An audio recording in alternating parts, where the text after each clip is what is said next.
Сегодня состоялась церемония закрытия Дней культуры Республики Татарстан Российской Федерации в Туркменистане. В рамках церемонии во Дворце Мукамов Государственного центра культуры Туркменистана была организована выставка декоративно-прикладного искусства татарского народа. Также состоялся концерт дружбы между мастерами культуры и искусства двух стран. Концерт открылся песенно-танцевальной композицией «Национальная мелодия» Государственного ансамбля народной музыки Республики Татарстан Российской Федерации. Следует отметить, что руководит этим ансамблем заслуженный артист Российской Федерации Айдар Файзрахманов. Концерт продолжился песней «Ватаным» в исполнении туркменских артистов и танцевальных коллективов.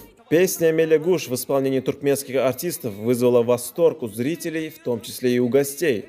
В ходе концерта танцевальные коллективы двух стран совместно исполнили туркменский национальный танец «Кучтепти». Совместный концерт завершился песней о дружбе в исполнении участников церемонии. Данное мероприятие имело важное значение в дальнейшем укреплении туркмено-российского гуманитарного диалога, направленного на укрепление традиционных отношений дружбы и сотрудничества между двумя странами.